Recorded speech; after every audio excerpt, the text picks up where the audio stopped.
La combinaison des taux d'intérêt bas et d'une certaine anxiété liée à leur future retraite encourage notamment les jeunes à investir de plus en plus tôt pour se constituer un patrimoine tout en profitant d'aides fiscales appréciables.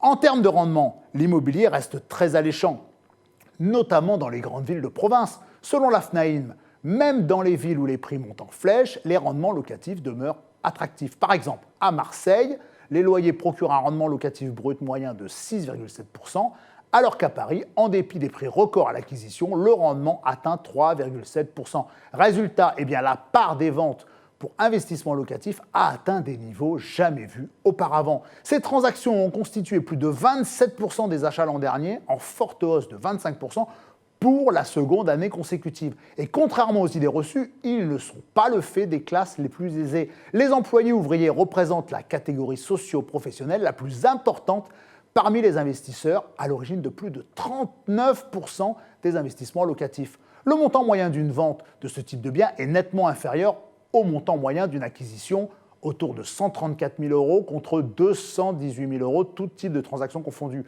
Et forcément, il varie selon le profil du propriétaire, 99 000 € environ pour les employés et les ouvriers, 137 000 € pour les cadres moyens et 188 000 € pour les cadres supérieurs et les professions libérales.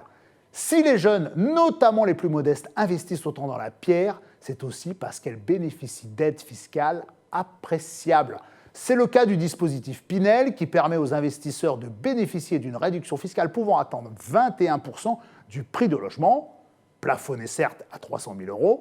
En contrepartie, le logement doit être loué pendant 6, 9 ou 12 ans en respectant un plafond de loyer et de ressources du locataire. Depuis le 1er janvier 2020, les propriétaires bailleurs peuvent aussi bénéficier d'une réduction d'impôt au titre du dispositif de Normandie lorsqu'ils achètent un logement ancien dans lequel ils réaliseront des travaux d'amélioration comme la modernisation, l'assainissement ou l'aménagement de surfaces habitables. Cette réduction doit atteindre 25% du montant total de l'opération. Auparavant, seuls les travaux permettant une amélioration de la performance énergétique étaient autorisés.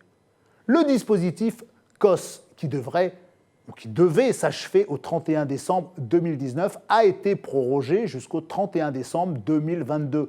Cette loi remplace les dispositifs Besson ancien et Borloo ancien, qui permet aux bailleurs de bénéficier d'un abattement sur les revenus fonciers oscillant entre 15 et 85% selon la zone géographique, le niveau des loyers mis en place et le mode de gestion du bien. Enfin, le Malraux, permettant aux contribuables d'avoir une réduction d'impôt sur le revenu en rénovant un logement situé dans des secteurs sauvegardés, les quartiers anciens dégradés et les zones protégées, a été prorogé jusqu'au 31 décembre 2022.